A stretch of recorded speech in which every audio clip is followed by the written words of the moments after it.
For 6 years, Ethan hadn't spoken more than a handful of words to anyone he didn't absolutely have to.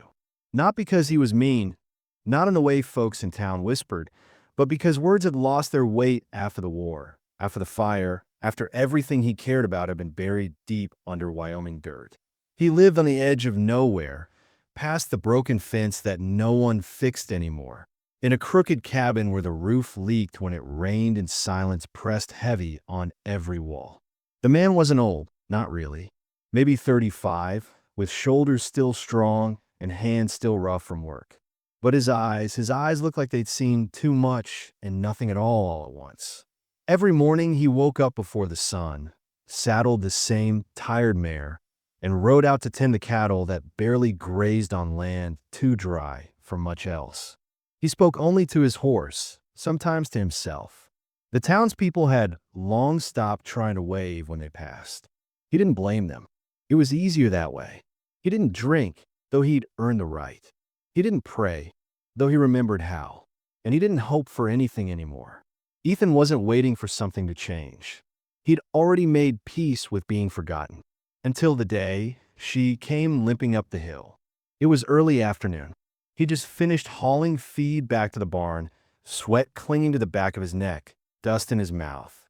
He looked up and thought, at first, that it was just a shadow moving through the trees. Maybe a fox, maybe one of the town kids dared to sneak close and spy on a quiet cowboy. But the figure kept coming, slow, one step at a time, arms wrapped around herself like the wind had claws. And then he saw her. She couldn't have been more than 26. Her face was blotched with heat and dirt. Her lower lip split open, and her thin frame swayed with each painful step. One shoe was missing. Her dress, if you could call it that, was more of a faded work frock, torn at the shoulder, soaked with sweat, hanging heavy on her like she wasn't even real. She looked like she'd been walking for miles, like she'd crawled through a world that hated her. Ethan stood there, hands frozen at his sides, watching her stumble closer. She didn't cry. She didn't scream. She just kept walking until she collapsed right at his feet, skin scraped and legs trembling. When he leaned down, she flinched, covering her head with one arm like she expected to be hit. "I ain't gonna hurt you," he said quietly, and surprised himself with how rough his voice sounded. She didn't answer. Her breathing was shallow, chest rising too fast. He looked down at her hands, bloodied palms, raw fingers. Labor girl, he realized. Farmhand or factory maybe. The kind of work that left you empty by 26. The kind of girl nobody came looking for if she went missing. He carried her inside without asking. She was light, too light, and limp in his arms like a child. He laid her down on the old cot near the wood stove, unsure of what to do next. Her eyes fluttered open for a second, and he saw it then. Fear, but also something else. Guilt, maybe. Shame. The kind that doesn't come from weakness, but from being made to feel worthless. He gave her water. She tried to sit up but winced, clutching her ribs. Ethan didn't ask questions. He didn't push. He just set a tin plate of bread near her and stepped back. They sat in silence, like strangers who'd been forced into the same room by something bigger than both of them. That night, she cried in her sleep. Not loud, not even fully awake, just soft, choked whimpers that clawed at Ethan's insides like broken glass. He lay on the floor beside the stove, wide awake, staring at the ceiling and wondering what the hell he'd done letting her in. By morning, she still hadn't spoken a word, but she hadn't run either. 2 days passed before he got her name.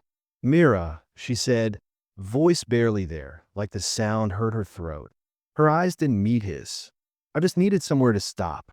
I'll leave soon." He nodded, though something twisted in his gut. She couldn't walk to the next ranch in her condition. Hell, she could barely stand. Ethan let her stay. She started helping around the place, even when he told her not to. She couldn't lift much, not with those bruises on her side, but she fed the chickens, swept the porch, even mended an old shirt of his without asking. She moved quietly, carefully, like she was always watching for something behind her. He noticed she never turned her back to the door. By the 4th day, She started talking more. Not about herself, not about where she came from or who had hurt her, but about the weather, the animals, things she read once in a paper. Her words were soft, but sure. There was a sharpness under them, like she hadn't always been broken. Ethan found himself listening. Not just hearing, but listening. For the first time in years, his silence wasn't enough anymore. She told him she used to work at a canning plant outside Cheyenne. Long hours, low pay, hands cut up for metal lids. She never said why she left. But one night, when the wind slammed hard against the windows, she muttered in her sleep, "Don't let them find me." He didn't ask who, but he kept the lantern lit all night. Then came the day she tried to saddle his mare. She wasn't strong enough yet, but she tried anyway. Ethan found her out by the post, holding the saddle with both arms, legs shaking. "You can't leave yet," he said, firmer than he meant to. She looked up at him. "You don't get to say that." "No, but I'm saying it." Something flickered in her. Anger, maybe, or just the ache of someone used to being pushed around. She dropped the saddle and turned away. "Whatever you're running from," he said quietly, "you don't have to run alone." She didn't answer, but she didn't walk away either.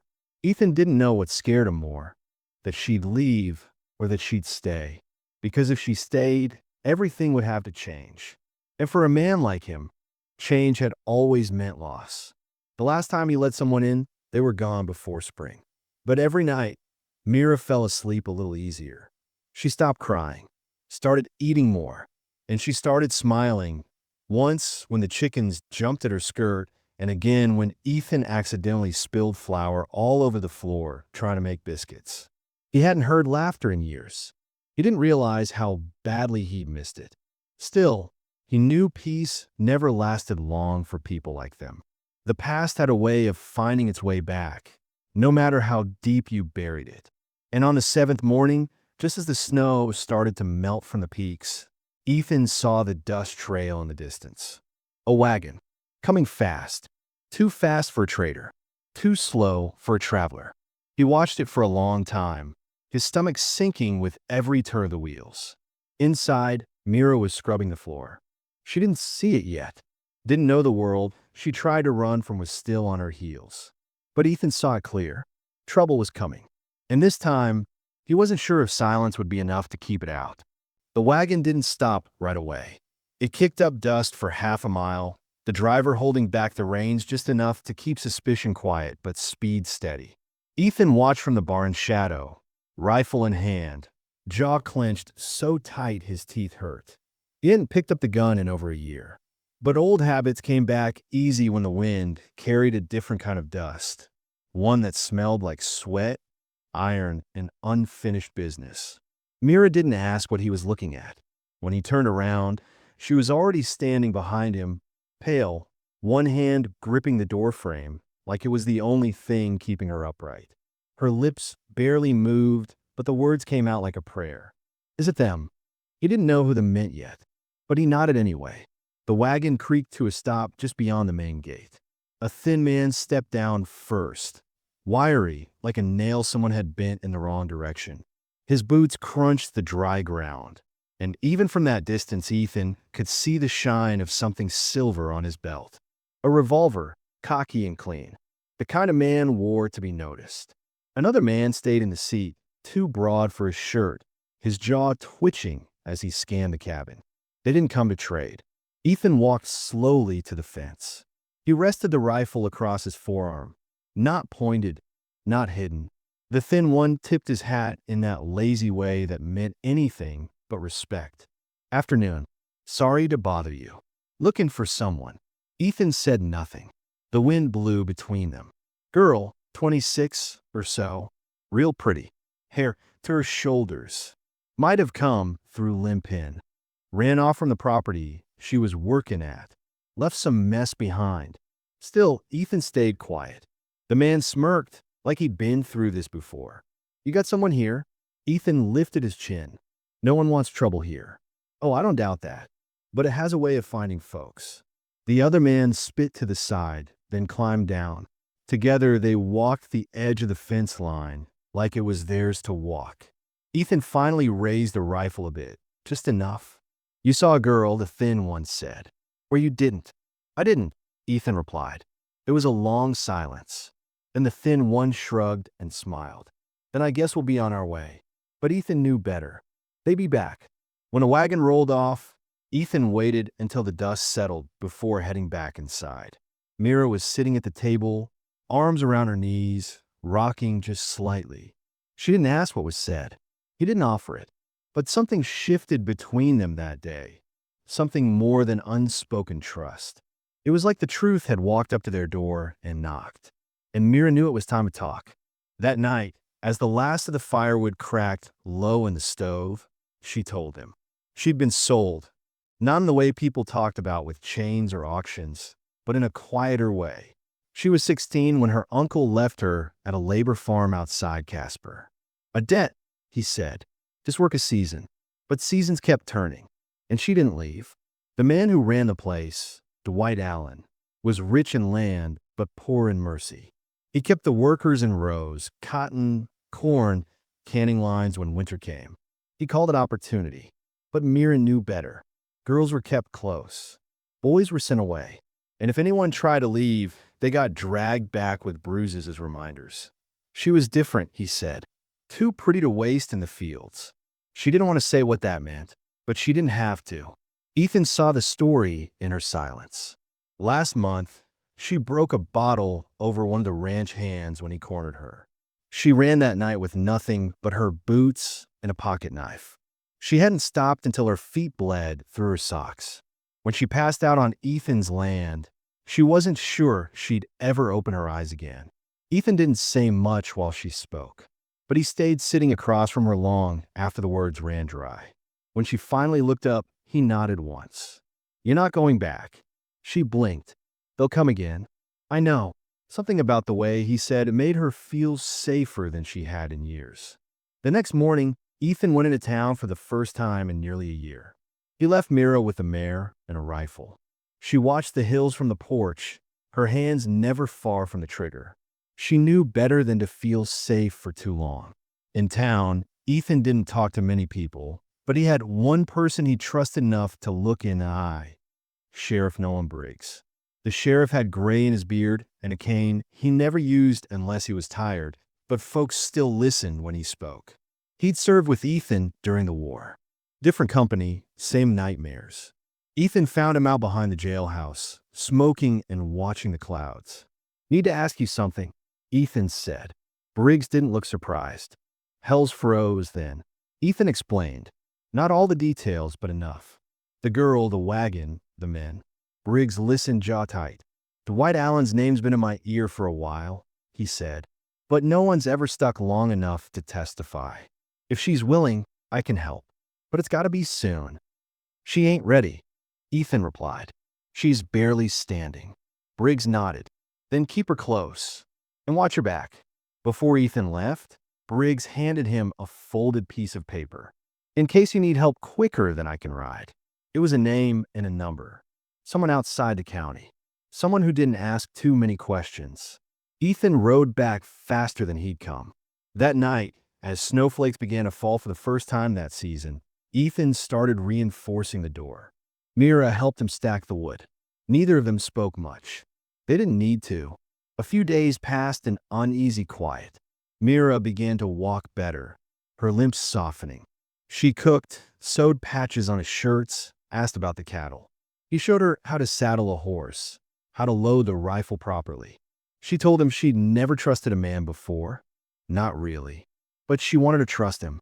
Ethan didn't say anything back, but she saw it in his eyes. He'd already made a promise. Then came Josie Miller. Josie ran the trading post in the South Valley. Tough as nails, mouth full of sass, and the kind of heart that didn't stop beating for the people it loved. She showed up on Ethan's porch with a basket full of bread and a pistol tucked in her waistband. I heard a girl's been living here, she said. One with bruises and eyes like she's seen ghosts. Mira stepped forward slowly. Josie took one look at her and sighed. Good Lord, you're staying here from now on. Josie didn't ask for permission. She walked inside, set down the bread, and began talking like she belonged there. She told Mira's stories about her late husband, her years as a stagecoach cook, the time she punched a preacher for touching her sister's thigh. Mira smiled for the first time in days. A real one, the kind that stuck. Josie became a regular visitor. She brought cloth, herbs, books. She braided Myra's hair one morning and told her she wasn't broken, just bruised in places men didn't understand. With Josie around, Mira found her voice again. She started asking more. About the world. About Ethan. About what she could become when she wasn't running anymore. But the past wasn't finished yet. One morning, the barn door was left cracked open. Ethan always shut it tight. When he checked inside, a crowbar lay in the hay, clean and used, but placed like a message. They were watching. Mira froze when he told her. Her hands trembled.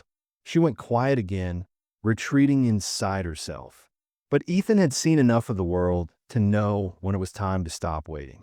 He rode back into town and met with Briggs again. This time he brought Mira. She stood in the sheriff's office with her head high and voice steady. She told her story, not just to protect herself, but the other girls still trapped there. Briggs wrote it all down, swore to file it with the circuit judge. As they left, Mira turned to Ethan and whispered, "Even if they kill me now, at least someone knows." But Ethan wasn't planning on letting her die. Not after all this. Back at the cabin, he took down the rifle from above the hearth, cleaned it, loaded it. Then he sat down beside her and said, "We don't run anymore. We fight." And in that moment, Mira believed him. Because for the first time in her life, someone wasn't just promising protection. They were preparing for war. The air turned colder in the coming days. The wind blew sharper off the hills, and the sky stayed that wintry shade of silver that made everything feel still. But inside Ethan's small, crooked cabin, something started to shift.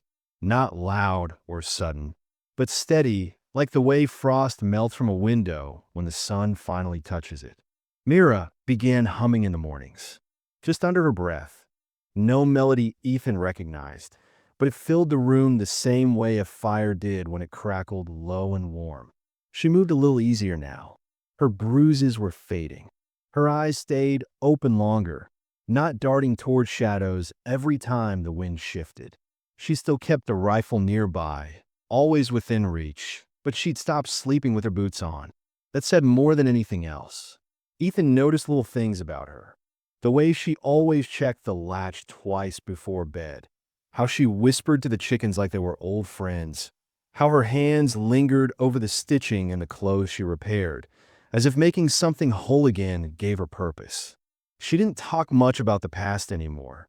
Not because it didn't haunt her, but because she didn't want it to define her. And Ethan, he found himself listening in ways he hadn't in years. One afternoon, Mira found an old harmonica in a drawer under a pile of tools. Ethan hadn't touched it since his brother died. She picked it up gently, running her thumb over the metal. "Do you play?" she asked. "Used to. You should." He didn't reply. But that night, after she'd gone to bed, she heard it, soft, uncertain notes floating in the air, slow and cracked like old memories. She didn't say anything the next morning. She just smiled a little longer over breakfast. Josie kept coming every few days. She brought extra blankets, a tin of peppermint candies, and a new revolver from Mira, small enough for her to handle, heavy enough to mean business.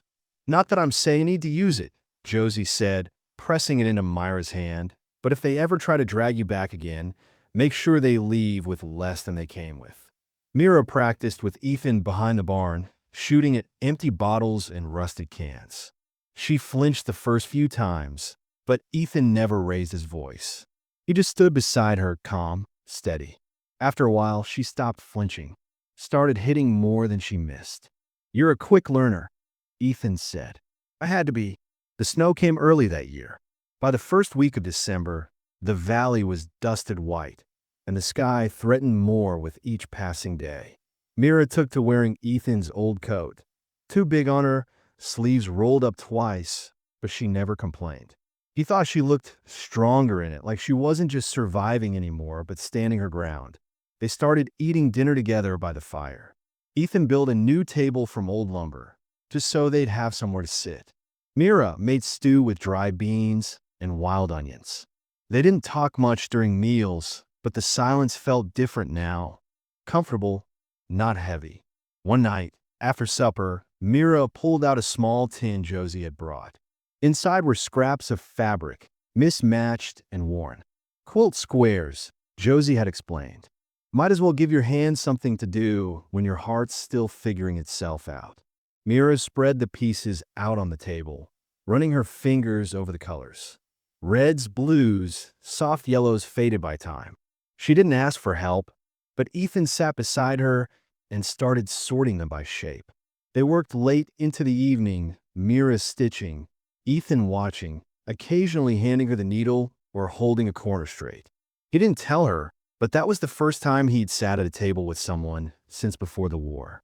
Since before he lost everything. Later, as the fire dimmed, Mira whispered, "Do you ever wonder what kind of life you'd have if things had gone different?" Ethan didn't answer for a while. Then he said all the time. They left it at that. But their eyes met, and something unspoken passed between them. Like two people at the edge of a cliff who weren't ready to jump, but had stopped looking down. The next few days passed quietly. They repaired the fence. Stacked wood. Mira read from an old book of poetry she found on a shelf. Her voice soft, tripping over the longer words, laughing at herself when she got them wrong. Ethan liked the sound of her laugh. It reminded him what it felt like to be human again. One morning, Mira found an old photograph tucked behind a drawer in the washstand. It was faded, but she could still make out the outline of a young woman with a crooked smile, standing beside Ethan in front of a buckskin horse. "Was this your wife?" she asked. He took the photo, looked at it for a long time, then nodded. Her name was Lorna. What happened to her? Ethan hesitated. Fire took the barn. She tried to save the horse. Didn't make it out. Mira swallowed hard. "I'm sorry. I was gone when it happened. Rode back too late." Silence stretched between them, filled only by the creak of the wood floor. "I lost someone too," she said. "My little brother. He got sick the winter after they left us at the farm. I tried to get medicine. They locked the doors." Ethan didn't reach for her. He didn't have to. The space between them shrank without words. Later that night, as snow fell outside, Mira sat beside him on the bench near the fire. She didn't speak. She just rested her head lightly on his shoulder. And Ethan, he let her. Not because he felt he should, but because in that quiet moment, he didn't want to be anywhere else.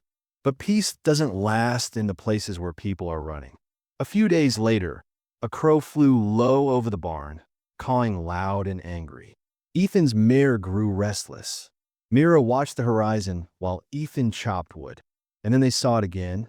Tracks. Fresh ones.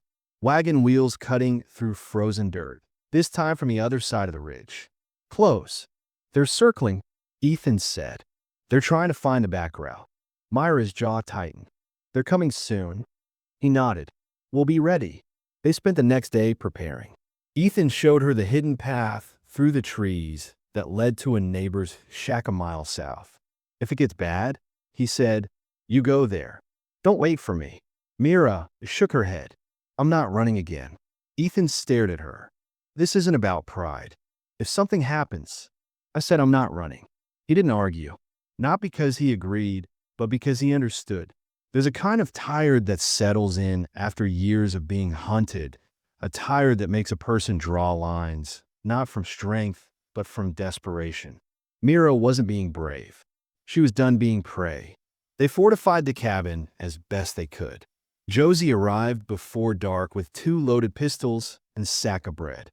"Briggs is riding out tomorrow," she said. He filed Myra's report. Said if those bastards show their faces, it's fair to meet him with force. Ethan looked out the window. Snow kept falling, soft and steady. "Let them come," he said. That night, Mira couldn't sleep. She paced the floor, her hands clenched, the old fear creeping back. "Ethan," she whispered. He stirred from the chair by the stove.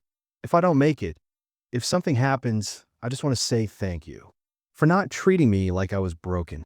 Ethan stood slowly, walked to her. You're not broken. You never were. She met his eyes, tears brimming. You gave me back pieces I didn't know I'd lost. He didn't speak, just reached out and took her hand, rough, scarred fingers wrapping around hers like a promise. And then, for the first time, they didn't sleep apart. They curled beside the fire, not in passion, but in something deeper, shared warmth, shared breath. Two people who had been alone for too long finally realizing they didn't have to be. The storm outside kept building. The wind howled through the trees, carrying something with it. Something close. But in that cabin, the light didn't go out. The fire stayed burning. And inside, for just one night, there was no past. No chase.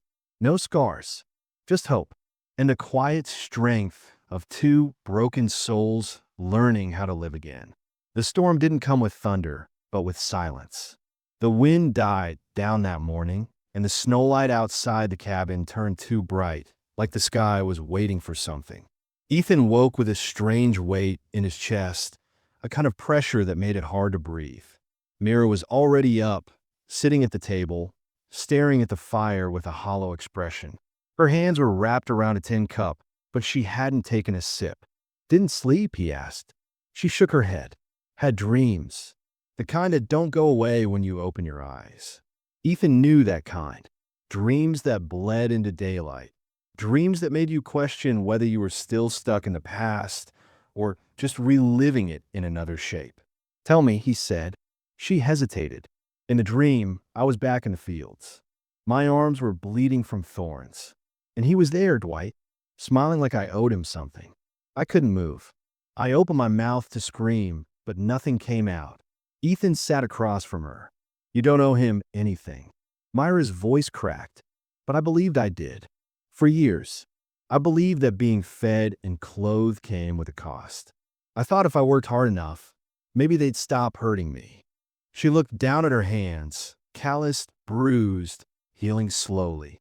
"I used to think this was just the way the world worked, that I'd been put here to survive and nothing more." Ethan wanted to reach for her, but she stood up, pacing instead. "What if I don't know how to be free?" she said. "What if this, all of this, is just pretend? A break between running and getting caught again?" "You're not going back," he said, but even as he said it, he felt the truth she was afraid of sink in.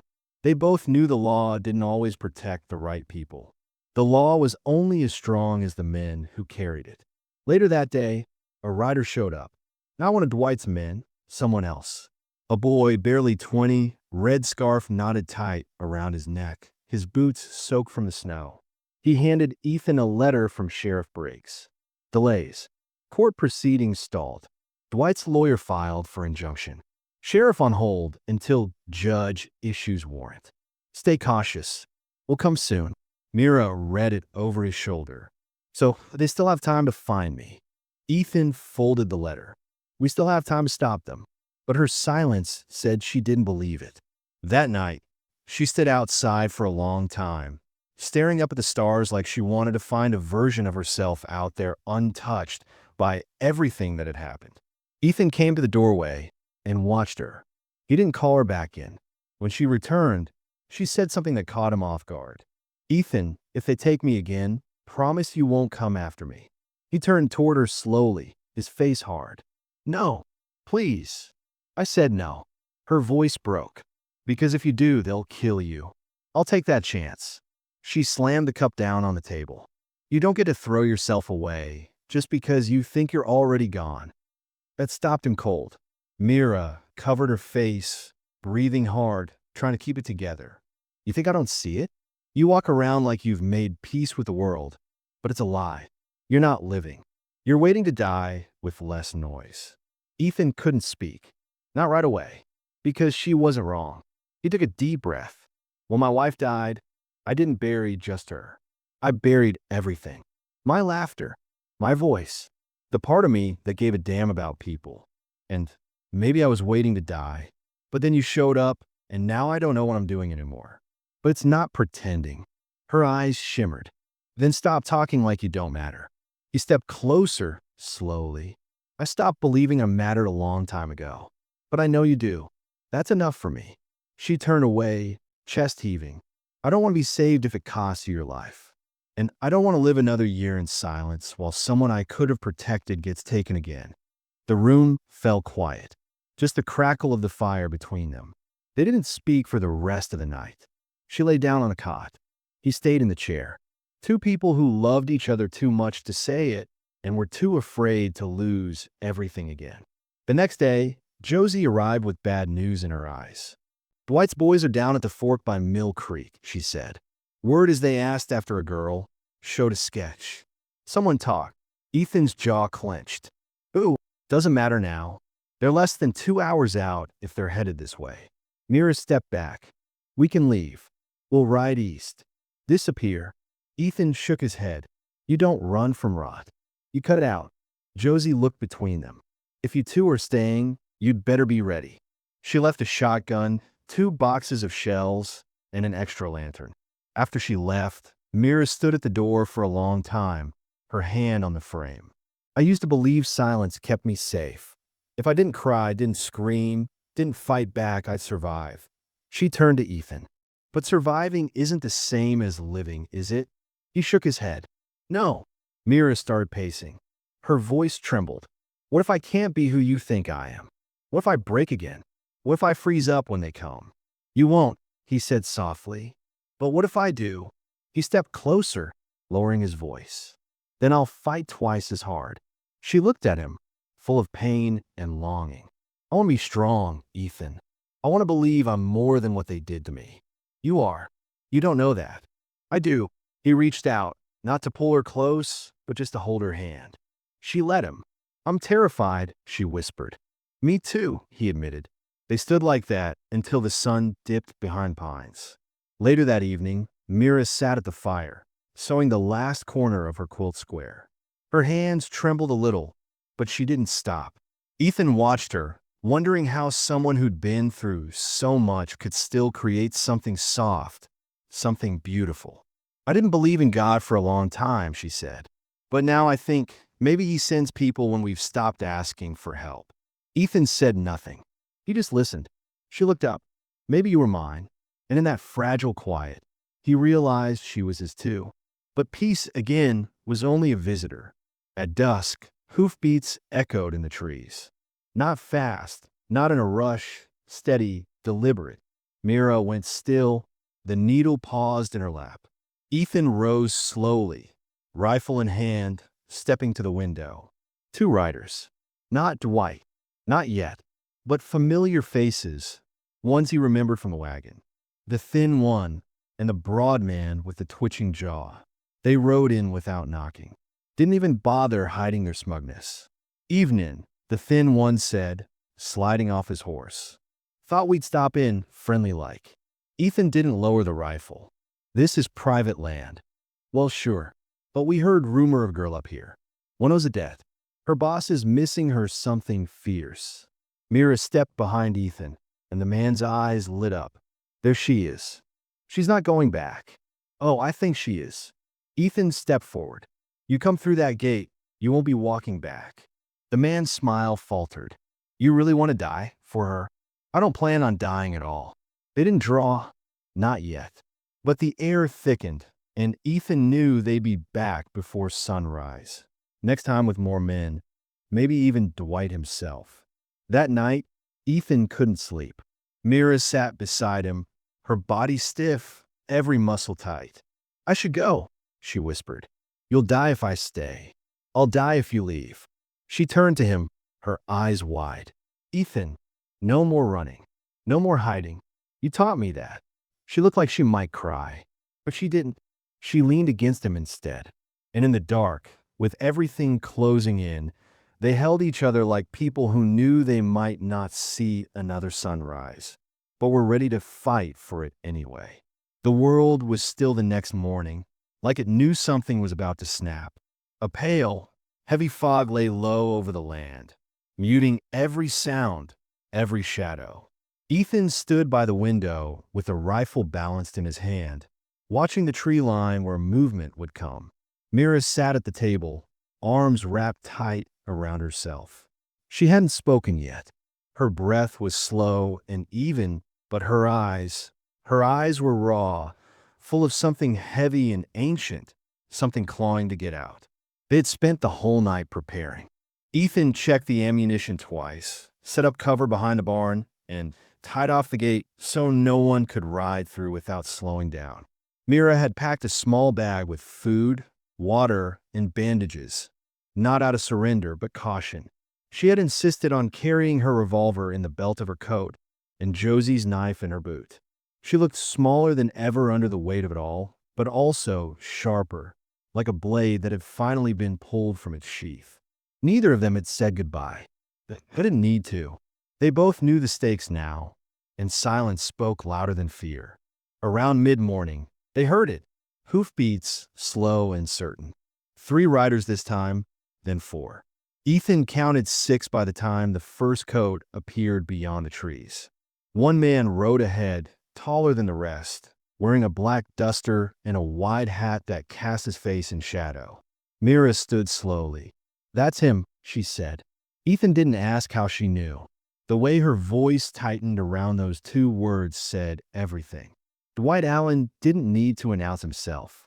His presence choked the air, turned it thick and sour. The riders didn't rush. They moved like men who knew they were feared. They stopped at the gate, just outside the reach of Ethan's aim, and waited. Dwight didn't dismount. He sat tall in the saddle, his gloved hand resting lazily on the pommel of his saddle horn. "Ethan," he called, voice slow and oily. "Got business with a girl I believe you're harboring." Ethan stepped out from a porch. "She's not yours." Dwight chuckled. "Now that ain't for you to decide. She ran off with debts unpaid. She stole property. She struck one of my men." Myra's voice rang out, suddenly clear. "And you touched what you never had a right to." Dwight leaned forward, peering past Ethan. "Well, there she is. Alive after all. Thought the cold might have eaten you." She walked to stand beside Ethan. Her hand hovered near her revolver. "I'm not going with you," she said. Dwight's smile didn't reach his eyes. "You think this man's going to save you? You're nothing, Mira. You're just a product of charity gone wrong. I fed you. I clothed you. You wore my land like a name. You owned a field," she said. "Not people." That struck him. His grin faded. "Last chance, girl." Ethan lifted his rifle slightly. "You'll have to shoot through me." Dwight's eyes narrowed. "You don't know what you're dying for." "Yes, I do," Ethan said, voice hard. Everything paused. The men behind Dwight shifted slightly. 2 of them began to move their hands near their belts. Ethan tensed. Mira reached down, her fingers grazing the knife Josie had given her. Then one of the riders dismounted. He was younger, nervous, glancing between Dwight and Mira. He looked like someone who'd been given a job he didn't believe in. He walked forward just a few steps. "Boss," he started. Dwight snapped, "Get back on your damn horse." But the boy didn't move. He looked at Mira. "He told us you burned the place, that you tried to kill one of the hands. But you don't look like someone who burns down barns." "I look like someone who's tired of being treated like a dog," she said, voice steady. Another rider shifted in his saddle.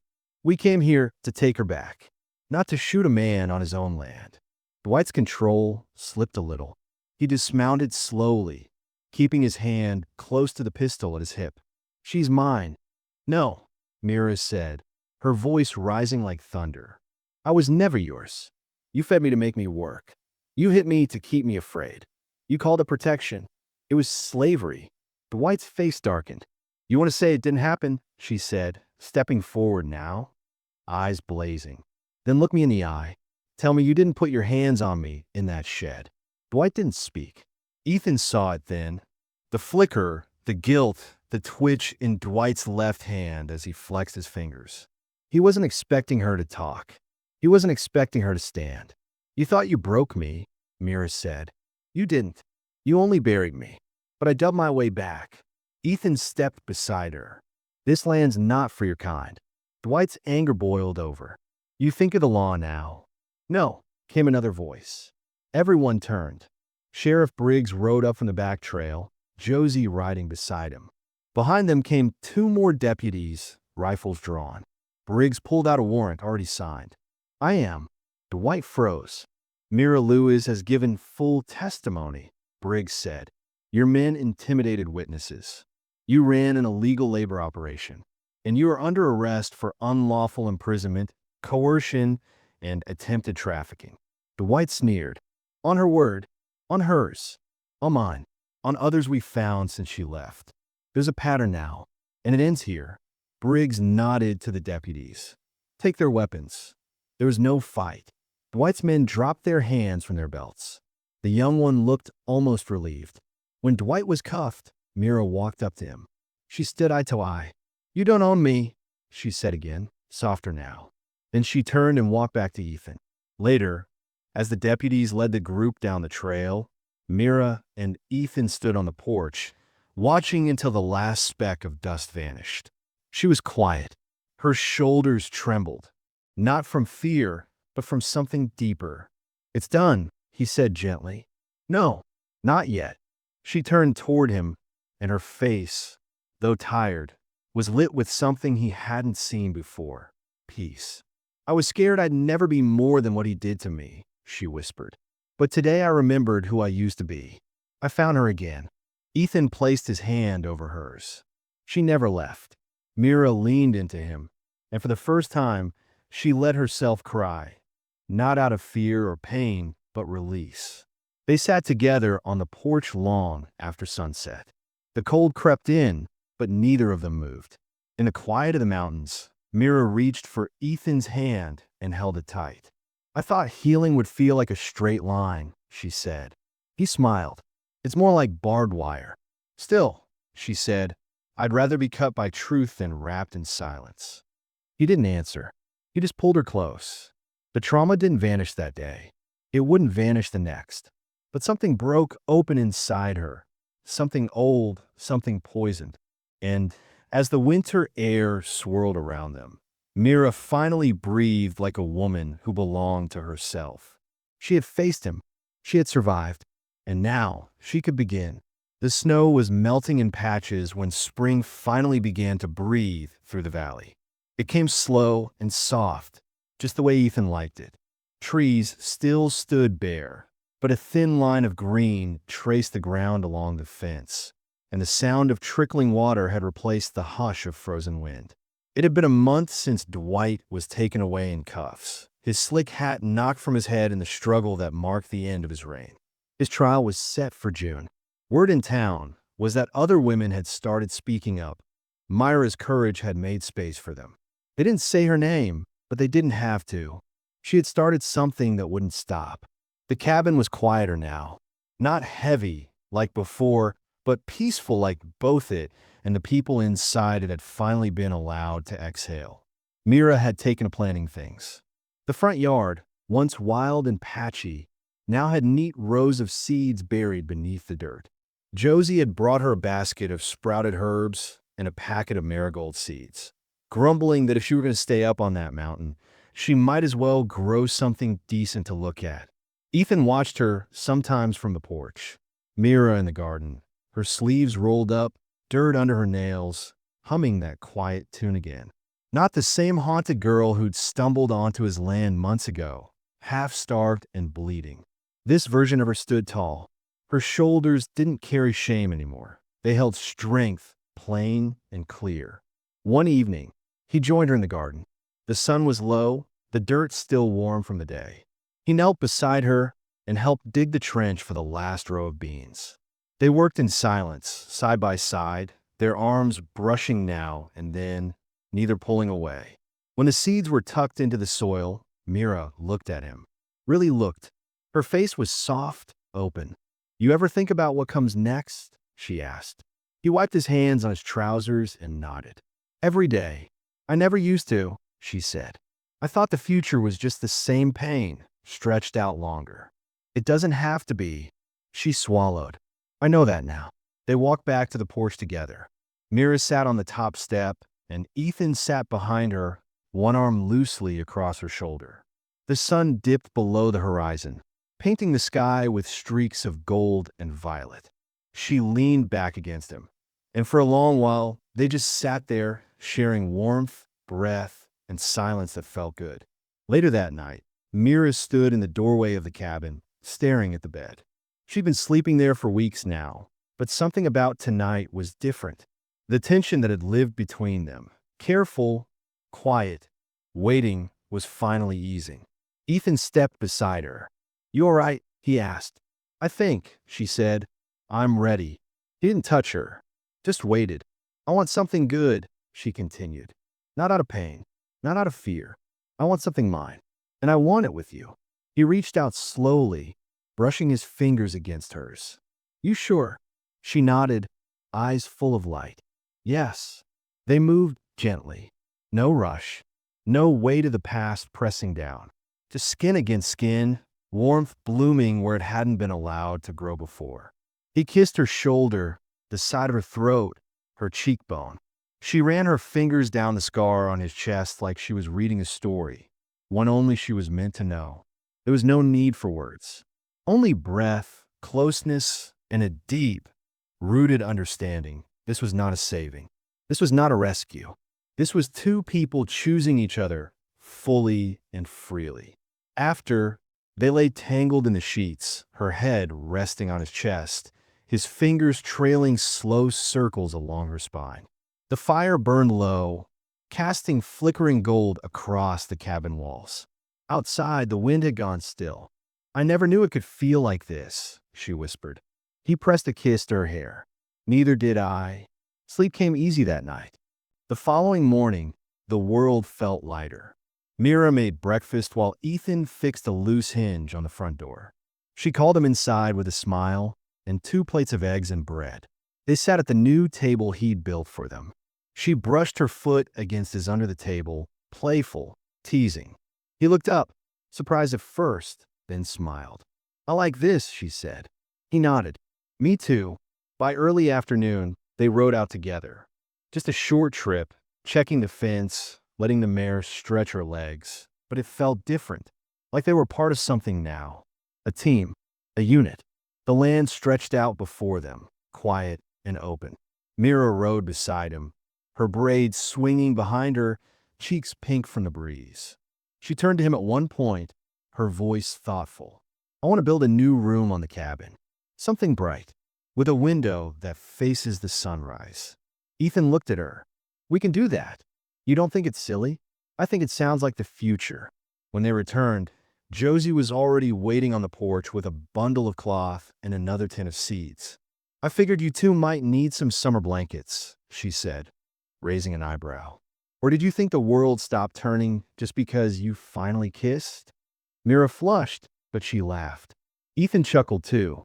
For the first time, the teasing didn't feel like an intrusion. It felt like community. Before Josie left, she pulled Mira into a hug. "You've got something good here," she said. "Don't forget how hard you fought for it." "I won't." The days passed gently. Mira planted her marigolds. Ethan started drawing plans for the new room. He even found the courage to play the harmonica again one evening, sitting on the porch steps while Mira cooked beans over the fire. She listened, swaying a little, humming along to the notes. There were no ghosts in that music anymore, just soft memories and open space. One morning, she stood with him at the edge of the field. The mountains rose ahead, wrapped in soft clouds. "I used to wonder what home would feel like," she said. "And now," she smiled, her hand in his. "Now I know. It wasn't flashy. It wasn't grand. But it was theirs. And after years of silence, scars, and survival, they had finally begun something whole. Something real. Something that asked nothing but love in return."